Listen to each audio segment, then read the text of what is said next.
Hey, everybody. Welcome to this season of the Velvet Ashes Legacy podcast. I'm Denise Beck, the executive director at Velvet Ashes, here with Sarah Hilkeman. How are you, Sarah? I'm great, Denise. How are you? I'm really good. I'm excited for this new season, new start, new thing we're doing here. Yeah, I'm excited to kind of dig into our theme and what our community is talking about and things happening that we want to tell you guys about. And yeah, just to see what the space holds. I agree, totally. So, one of the things that we did and we want to keep doing is talking about the theme for this month, which is going to be great. Do you want to talk a little bit about the theme? Yeah, so our theme for this month is delight. And even just, I don't know, saying the word, it just makes me smile a little bit. It makes me think of, like a kid just being wide-eyed with excitement and wonder over something that maybe as an adult we would think, oh, that's kind of small. But yeah, it's just thinking about the little things that bring us delight. And I think that's one thing that we can sometimes put aside when we're on the field to be like, well, is it okay to enjoy things? Is it okay to find delight in the little things, especially when it's really hard, like sometimes it can feel like, oh, if I'm excited or happy or whatever, it doesn't acknowledge how difficult a season might be. Right. And so, yeah, it can be hard to give space for the things that bring us delight sometimes. One of the things that I really liked about this theme is the idea that it doesn't have to be like, oh my gosh, there is a movement happening where I am, and that's the only thing that I can celebrate and bring delight. But it's like noticing those little things that's like, oh my gosh, there was this cool breeze at just the right moment, and I just want to delight in that for now. Just like creating an awareness in yourself of like, what can I look for that the Lord is going to allow me to delight in today?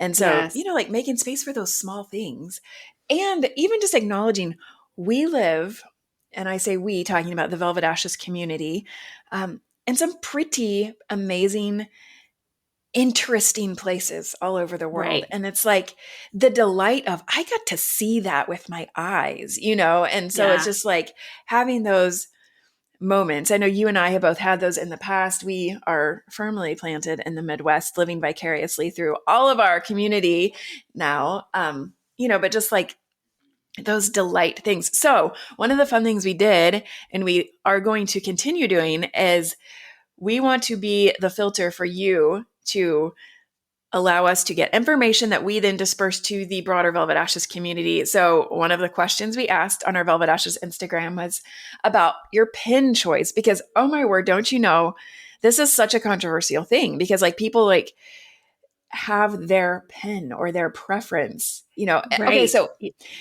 did you ever have a thing like where you had to fill out paperwork and it was in like, it had to be a certain color or it had to be like, yes, where you lived? Mm-hmm. Yes. Mm-hmm. We had one of the ladies in a response to our Instagram poll about pens talk about that. It's like, I had all this paperwork mailed and I filled it out and it was like rejected because I used a blue pen instead of a black pen. It's like all of those things. Yes. But I loved this question.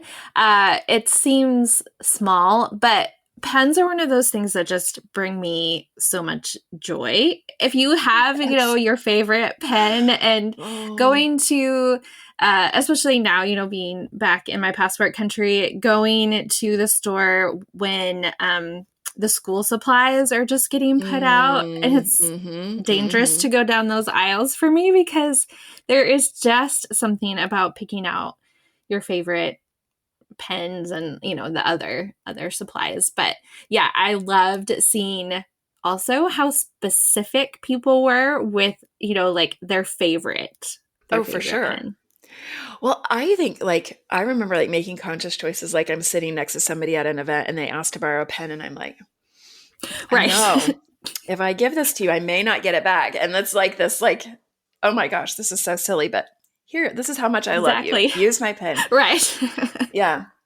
Okay, so Sarah, what were you surprised at all by the poll results? So it made me laugh so the first question we asked was ballpoint or gel pen. And that was 50-50. So we are split. totally split. Okay, what are you, ballpoint or gel? I go back and forth. It kind of depends, but yeah, it really depends on the season and what I'm feeling. Oh, what are you today? I'm gel today. Today you're gel? Okay. Yes. I am a ballpoint girl.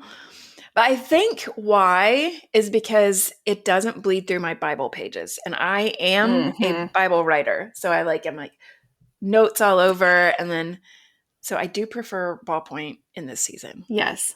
But see, you can also have pens for specific purposes. Oh, this is so true.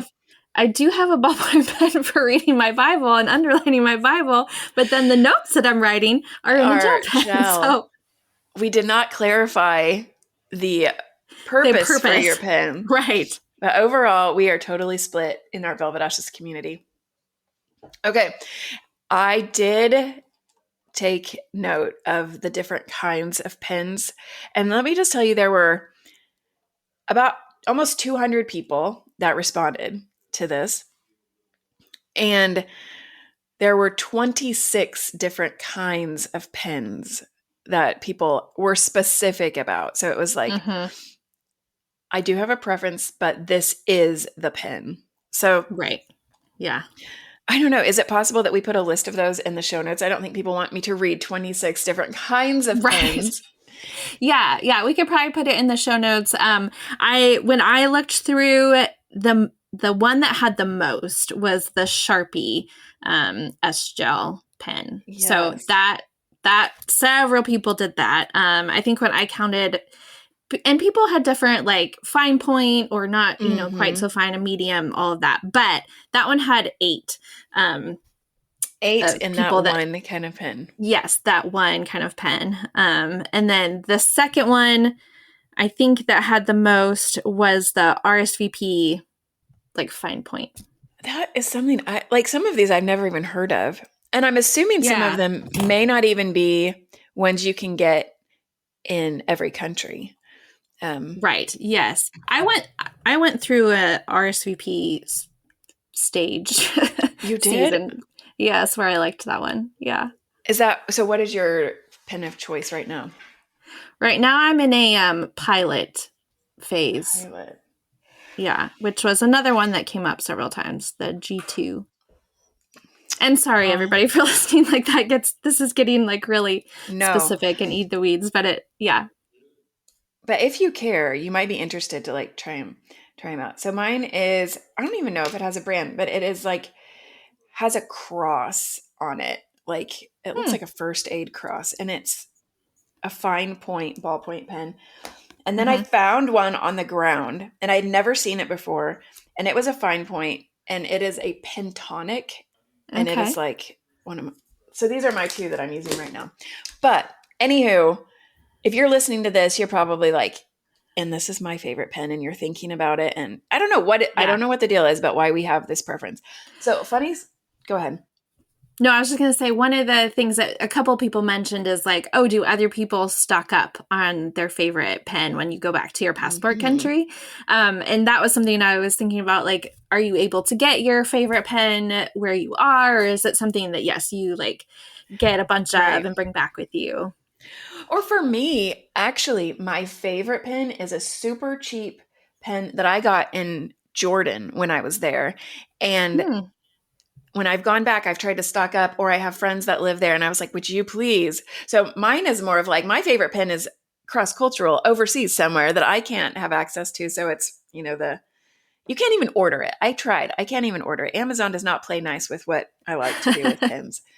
But okay, so I hope that this has brought a smile to your face, and I hope that you maybe have found your pen, or maybe are intrigued to try some of these others that people have liked. We'll put a list in the show notes for that. But okay, so a couple of fun things we want to just bring your attention to. We want to use this time we feel like we have access to collect information and to bring forth some of the things that we think, oh man, we want to collect things for you. We want to help this be a resource for you. And so if there are things that you would like to find out about, that you would like to know about, please follow us on Instagram. We're going to be putting polls up there, and we would love for you to share, hey, would you guys look into this? I really want to find out this. Would you guys? So we want to bring you resources here that you might be interested in. One of the things I would encourage you to is, are you signed up to the Velvet Ashes newsletter? Because that is amazing. Sarah, tell everybody a little bit about that. Yeah, as you were talking, Denise, I was thinking, oh, we need to make sure that we let people know about this too, because it is a place where we try to collect the things that we want you to know. And so it's not just about things happening in Velvet Ashes, although that is part of it. But as we hear about other resources, as we come across podcasts that we want you to know about, as we come across interesting videos or recipes or just kind of fun things, those are all in our monthly newsletter that goes out on the 15th of every month. And so you can sign up for that on our website. We'll also put the link in the show notes, but it's just a way to, just once a month kind of find out some things that maybe you're not seeing in other places. Yeah. And if you know of some things that you think it would be great for the broader community to find out about it, don't hesitate to send that to us. We would be happy to take a look at it and maybe include it in our monthly newsletter. But a couple of things we wanted to highlight this month are actually things that we are doing at Velvet Ashes, because there's two really big things that registration just opened for. One of them is this amazing re-entry retreat. Sarah, you were a part of that. Do you want to tell a little bit about what that is and what they would get access to? Yeah, this is something that I wish I would have had in re-entry. It's an opportunity to create space to process. And, it doesn't take the place of a debrief or something like that, but can just be a space for you to spend time with the Lord and to process your time serving cross-culturally. And so there are teaching videos from Danielle. There's a retreat guide. There's a conversation that you can listen in on from several different ladies sharing about their experiences and how that impacted their faith and their marriages and their children and singleness. And so this is something that it's not set to a certain date. And so as soon as you register for it, you get access to it and it is part of your library. So it's just a great, if you know Velvet Ashes retreats, it has a very similar feel to that, but just specific so that if you are in re-entry, I think you will come away really feeling seen and understood. And it's not a time frame like, oh, you have to do it between this time of reentry and this many years out. It's like, if you feel like you are still dealing with some unsettledness, this is great. If you know somebody that is getting ready to experience reentry, what a great gift for them. It's a tool that would go alongside of all the other things you're doing to help acclimate yourself back to your passport country. So that's amazing. It is available right now at Velvet Ashes, grow.velvetashes.com. And then our second annual Equip conference registration is open right now, and we are really looking forward to what we have planned for you guys this year. So we love to give you things that equip you to grow spiritually and to take that time and set aside space with God. And we realized we also have this other side of who God created us to be and the task He's given us that is our ministry. And there are just tangible things that we would love to be equipped better to do, right? And so we have planned this year's Equip conference with some fantastic speakers. So Jenny Erlingson is an author. She's a cross-cultural worker. She is married to a national. She is a dynamic speaker. And so she's going to be speaking. Sarah Yardley is currently the lead of Emmaus Road. I love the story of how I met her, but I won't even get into that right now. She is doing a part of Lectio 365, if any of you have that as a part of your natural rhythms. She's a dynamic speaker. And then I'm going to get to just bring some things to the community that the Lord has uniquely equipped me to be able to share as the executive director here of this amazing organization. So we're super excited about that. And then these workshops are brought to you by women who are in the thick of it. And these are the things that we want to offer to you. So, Sarah, what are some of those that you're thinking of, excited about as you think of what we have to offer? There are workshops that are, really specific to ministry, things like furlough planning or dealing with risk. And then there are things that are specific to just like practical life. I'm going to be part of one with my sister about making focaccia. And, sometimes when you're on the field and maybe there aren't the ingredients that you're used to, or you just want some help with a really simple version to put bread on your table to go with a meal. And so it's just something that's super practical, but hopefully fun and helpful. There are workshops for marriage and TCKs and singleness as well, just looking at each different seasons and different aspects of life, just to meet you right where you are. Yes, and some familiar faces if you followed Velvet Ashes, that will be there presenting for you, people we've had in book club to share about their books or art that has been shared. And so it's going to be fantastic. We encourage you to definitely look into that. And there's a special thing, and it is the Velvet Ashes membership. And if you are a member, these are just a part of that. You don't have to register for them. They're available to you.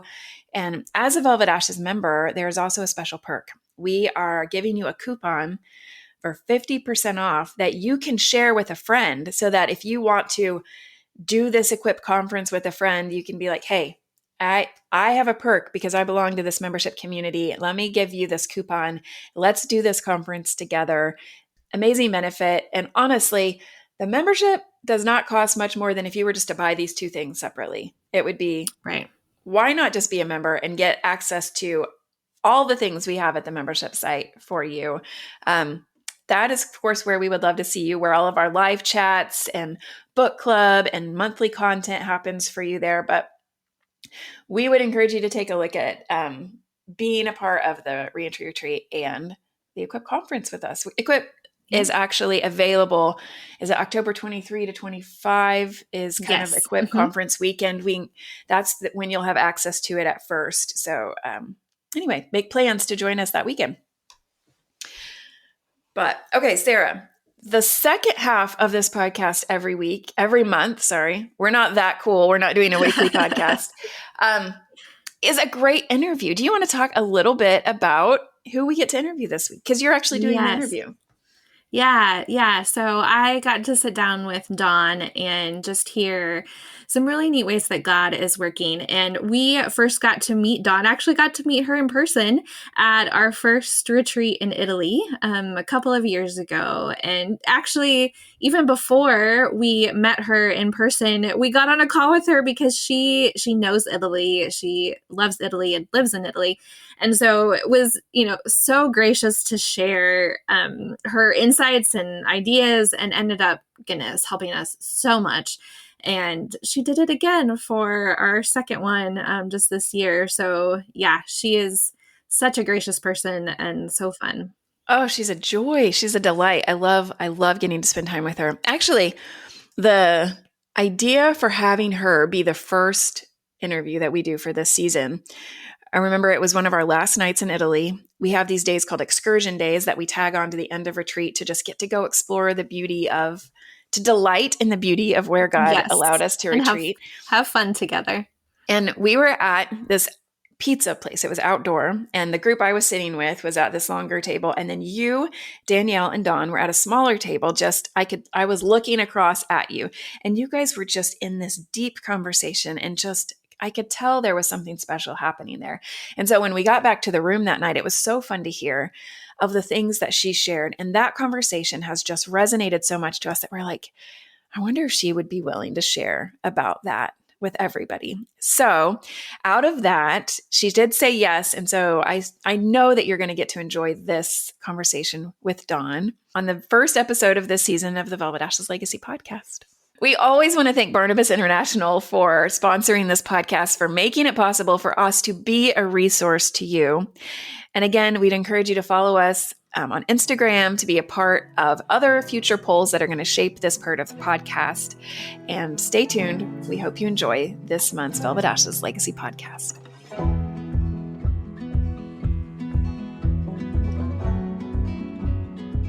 Hey everyone, welcome to the Legacy Podcast. I'm Sarah Hilkeman, and I am here with Dawn. Dawn, it is such a delight to be with you and to chat with you. It's great to be with you, Sarah, too. It's glad I got to see you recently in Italy. Yes. Well, Italy is a special place for all of us.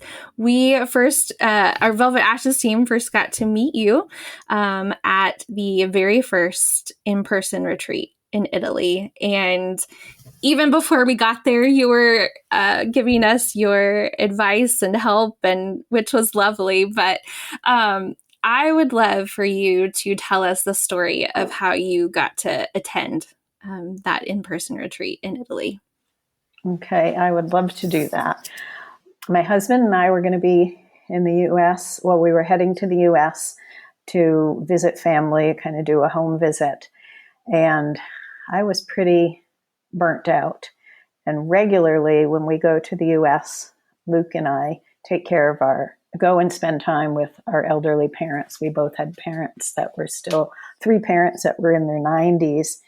So we were heading to the U.S. and it became apparent that I was going to have to spend 3 weeks taking care of my in-laws, whom I love, but I had absolutely no resources left in me. I needed to go home and take a break, not go home and take care of somebody else. So we headed to the U.S. I went to take care of I was with my mother for 2 weeks, and then the day I was leaving from my mother's, to head to take care of my in-laws for 3 weeks, I was in the car heading on a 9-hour drive, and I got a phone call from a missionary friend of mine who said, "There's a retreat in Italy the weekend of April 14th to 16th. What are you doing?" And she was like, "Can you be there?" And I was like, "Yes, I can be there." And so she told me it was from Velvet Ashes, which I had heard of but didn't know that much about. But I was literally in the car going into a place that I knew I was going to be really, really stretched. And I felt like God just blessed me in that instant, saying, "I've got you covered." I mean, he presented me with a live retreat with women from the field who were going to be an hour and a half from my house, literally like the week I was coming back. So it was like just, I could breathe again. I knew I was going somewhere. I was going to be stretched, but I also knew that when I came out of that, God had something special for me. I love that. Well, and it was a fairly last minute opening. We'd had the spots filled for the retreat, and then we kind of put out, there's just a couple of spots. So yeah, even just the fact that your friend saw this and thought of you and that you were able to come is so amazing. Yeah, it is amazing because she doesn't normally get up in the morning, read her emails. And so she got up that morning, read her emails, saw about this retreat, knew I was stretched to my limits. And she wrote and said, "Are you available?" And then she was like, "I'm going to see if I can book it." And she went on. She's like, "There's 2 spots left." So it was just amazing. I mean, the fact that I was going into a place that was going to be challenging for me, that she saw it online, that she knew I needed this. And she just signed me up and blessed me with this. And it was just, it was totally God. Yes. Oh, yeah. So cool. Well, let's chat just a little bit about your background, because you did say, where we had the retreat was just an hour and a half away from you. And you have been in Italy for a long time, right? So tell us just a little bit about your background. Okay. I have been in Italy for 18 years, but previous to being here serving God, working, in ministry, I came in and out of Italy for work for, another 12 years. So God's had Italy on my heart for 30 years. It's a place I know and love. So I've been here, and a lot of what we do is service and hospitality.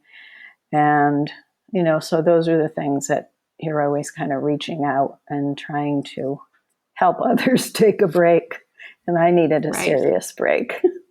Yes. Yeah. Well, we have relied on your Italy expertise for sure, which has been a blessing. So you've talked about kind of how leading up to the in-person retreat, you had this time where you were really pouring into your in-laws and really needing a retreat. Can you talk about what the experience of the in-person retreat was like? What were some of the ways that God worked in that time, and like kind of what came out of it? Mm-hmm.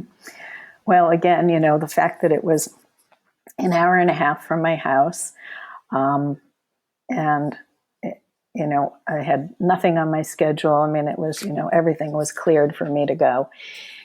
And I love the hills, and I love kind of the ancient, all the ancient buildings and the olive groves. And so I drove to this retreat and drove up. And of course, it's in the middle of these beautiful hills with, olive grove, old church, kind of some buildings that are half in ruin. But you just have this wonderful history. And those are the things I love sharing with other people. So the fact that I got to go and be there in this place, and that I didn't have to take care of anybody else. I didn't have anything I needed to do, but just to go and kind of just to go and be there and absorb what I needed to absorb. And I ended up coming. I don't know if you remember, but I had a terrible cough, and it was still shortly after the COVID thing. And I thought, oh, no roommate's going to want to be near me, et cetera. And my friend had actually booked a private room for me, which I had no idea about. So it was just, I just kept seeing God's hand. And so, I didn't have a lot of expectations going in, like what was the ministry going to be like. I just knew I was going to be in this beautiful place. And I was by that point, I had gone on and read about Velvet Ashes, and I had, seen, just your heart for, women serving all around the world. And so I just knew I was going to be in this place where I was going to be loved.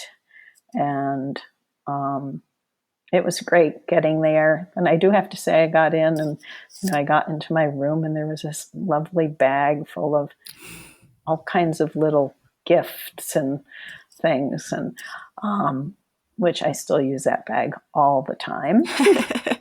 So, and just there were so many things, just little touches. But then, of course, it was the group of women too, and hearing people's stories and how we came, and people that were tired, people that were broken, people that, really just needed, we all just needed to sit and get a touch from God. And so there were so many things, the meetings, the worship was amazing, the prayer times, and then breaking into the little groups, the meal times, and so,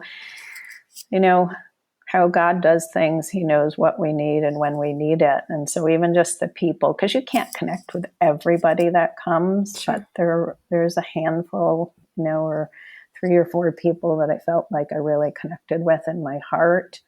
And we're still in contact and, exchanging messages now and then. And there were just so many things that were wonderful about it. And then I think, one of the things is that it's this group of people who, it's like you get there and they're already your people. Right. Because they know, we've all been in different places, we're all foreigners, we're all serving. There's things we love about it, and there's things that just suit, really stretch us. And so being there was just, you could just be yourself and receive what God had. And I just, he just blessed me with so many things. So. Yeah, I love that. I love that.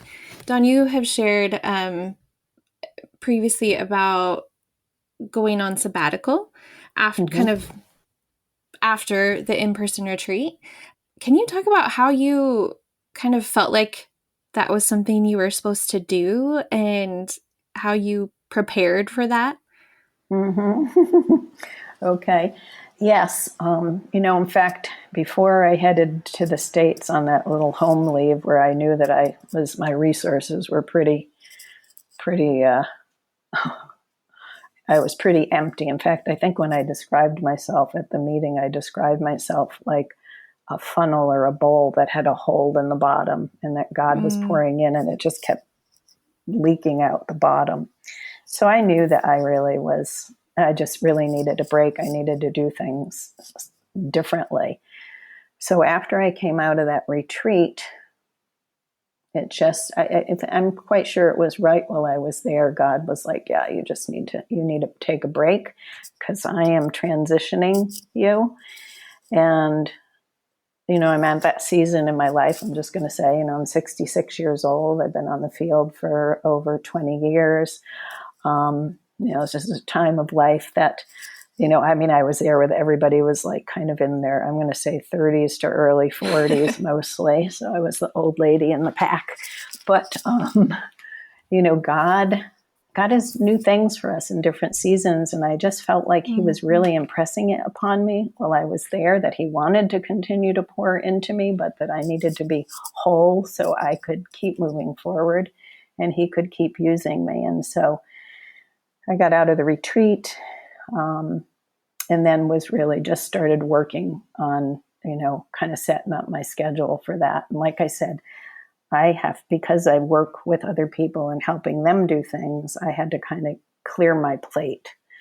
So I knew that that I wasn't going to be able to go on a retreat or a sabbatical in 2 months, but, I needed to look forward and got the go ahead from our ministry leaders and just started working in that direction. I didn't know what it was going to look like, but I do have to tell you that when I told our international director that I needed to take a break, he said to me, "Don't make a job out of it."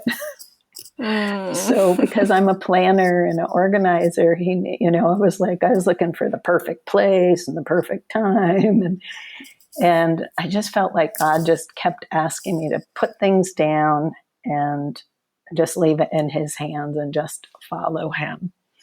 And so the retreat was in April, and then by January, so I was able to clear the decks, and from January to March. So I had 2 full months that I had nothing on my schedule. And so I had to prepare for it time-wise. And then another thing was, it was interesting. I talked to a few different people in ministry, leaders and people I respect, who do a lot of things actually with member care. And so they were concerned, and so it's very interesting. You get feedback and there's people who are like, okay, so what are you going to study and what are you going to work on?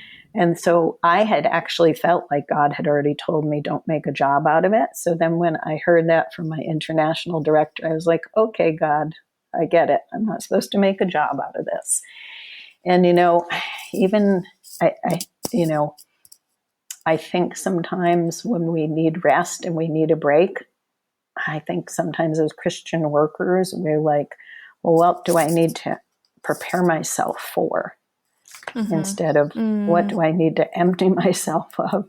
So, and so it became apparent to me that I needed to not plan this and not do anything except for God's leading. And that I really ended up going away with my husband, and we just went to this place where we can rest. It's along the sea with the mountains, and we can hike. And so we could do things. And, God knows who I am, and he knows how to restore me, and he knows how to renew me.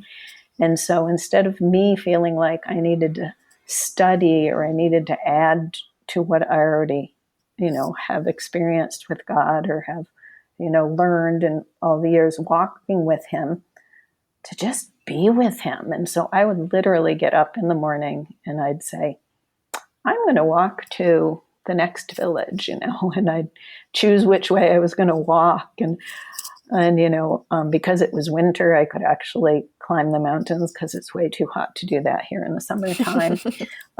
So I just, like, even a place that I knew so well, I just gave myself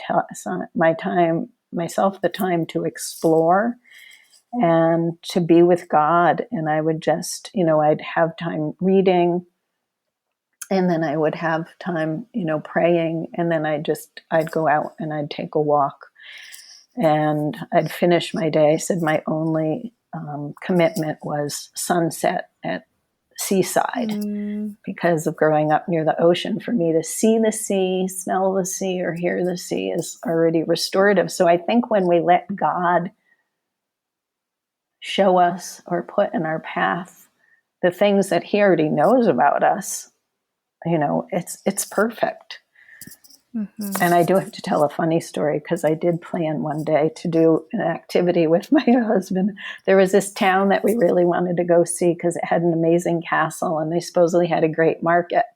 So maybe 4 or 5 weeks in, I said, let's go to Sarzana and see this market. And so we got on the train and we got to Sarzana, and we were walking from the train into town, and we're like, I wonder where the market is. And this lady was listening to us talk, and she said to us, the market was yesterday. Oh no. I was like, oh no. And then we found this little castle at the edge of town, and we were like, oh wow. And so we took all the photos, and then later my husband said to me, that castle didn't look as big as the one that we keep seeing online. So I went online. We didn't see the castle either. So we didn't see the castle or the market. And I was like, okay, God, I get it. I am really not supposed to plan anything. My profession has been as a tour guide. So you can imagine what a bust that day was. Yeah. I was so embarrassed, but God really told me, just kind of roll with it. Just be with me. And so sometimes where I can be a little thick. So, but anyways, that was just a funny story, because we didn't do anything. So we literally did not move our car we moved our car twice in 2 months. Wow. I loved on how personal it was, just those touches that you have talked about of how God knows us and how he reminded you of that. And, as for other people, if they would be looking at a time of rest or sabbatical, the Lord would have a different message for them, potentially. And so it's just such a sweet reminder of like how God knows each of us and how he communicated that to you, and even, re-emphasized it of what this time was supposed to be for you specifically. So yeah, I love that so much. Yeah, I wouldn't want to, prescribe this to somebody else, but we're all so different. And God knew I needed to have like nothing on my schedule, and that I just needed to be free to enjoy the things that he knows, like I said, that he knows restore me, that he knows, fill me up. I just needed a time, some kind of, wasn't like a silent time, but a time where, because I think I am because I am a planner, my mind's always like occupied with sort of what's coming down the road and what needs to be put in place for that. And so, yeah, no markets, no castles, just walks along the seashore and sunsets, which were totally a gift and a blessing for me. So I loved it. I just felt like it was just, God's goodness to me. Right. His kindness to me. Yeah. What was it like sort of re-entering life again after your sabbatical time? Well, I probably could have spent another couple of months. I would have happily done that, but I did have commitments starting, sort of shortly after. So, in some ways I kind of jumped back in, but there was that I had just such a beautiful time that I was ready for that too. But I had come out of that, so during that time of sort of not planning, God just showed me, he started speaking to me coming out of that time of what it was going to look like for me. So that was kind of interesting, because he started putting, I don't think I shared that, I don't have children. And, one of the things he started doing was I think I got my first Mother's Day card like in May after the women's retreat. And then I had other people in my life that started, younger women that I had relationships with, talking to me about being like a mom figure. And so I just started praying into that. And so, the first time it happens, you're blessed. But a few times it happened and I was like, okay, God, I'm sort of seeing a theme here. And again, I think if I was so busy and doing things the way I had always done them, we get so used to doing things the way we're used to doing things that we're not present for, and we don't recognize the new things that God's putting in our paths. And so I was trying to be very careful about not overbooking my schedule, etc.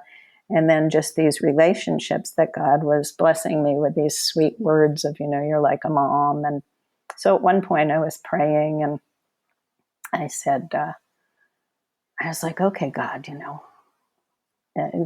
there's obviously something going on about me being a mother. And I've never been a natural mother. So what's a good characteristic? What's a good quality for a mom?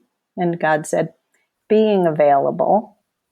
And I was like, okay, so I don't have to plan anything. I don't have to, be projecting, all these different activities, etc. Because think about it, a natural mom, if she's there and her kids know she's there, it's not that they need her every moment, but they know she's there. And so they know that they can count on her with, a call or with a question and so I think it was where God was just continuing to show me, I'm transitioning you out of this place where you've been going and doing.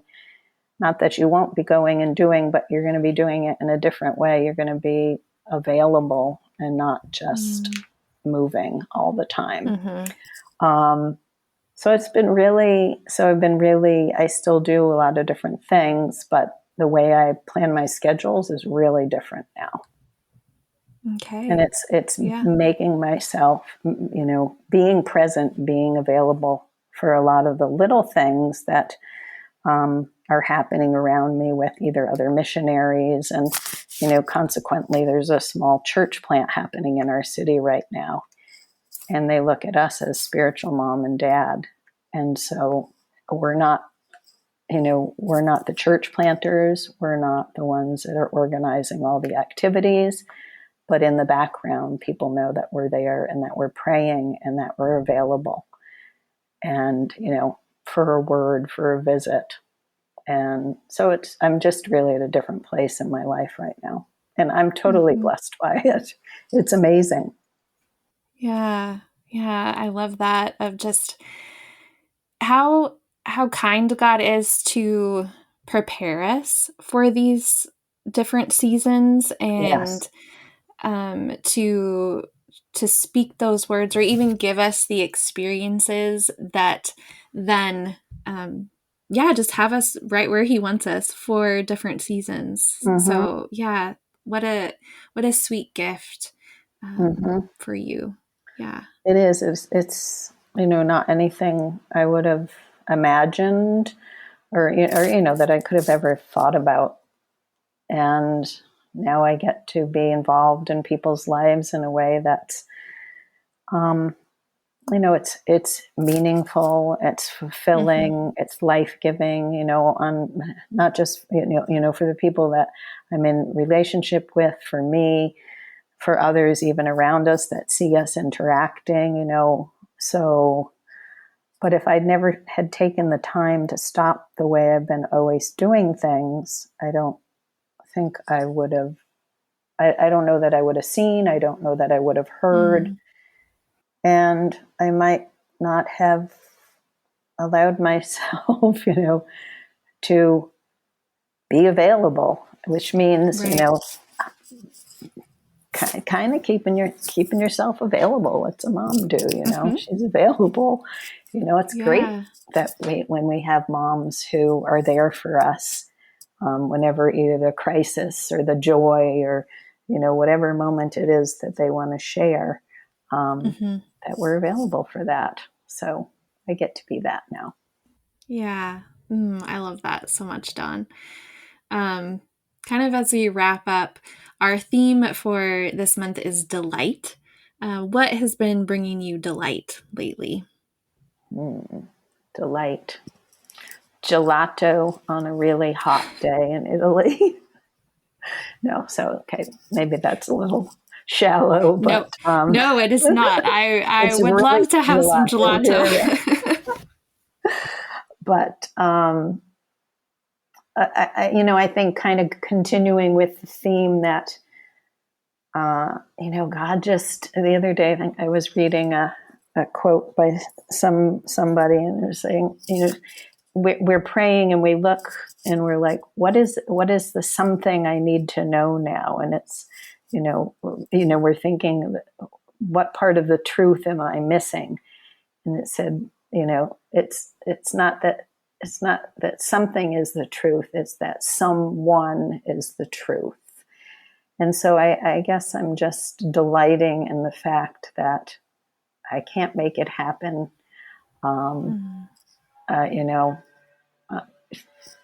Jesus is the truth. And as I as I draw close to him, he's got everything I need. He's the answer to my heart's desire. He's the answer to my heart's brokenness. He's the answer to everything I need. And so just delighting, knowing I can delight in someone, that I can delight in him has been good, has been, just a blessing for my heart. And he joins me for the gelato too. So yes.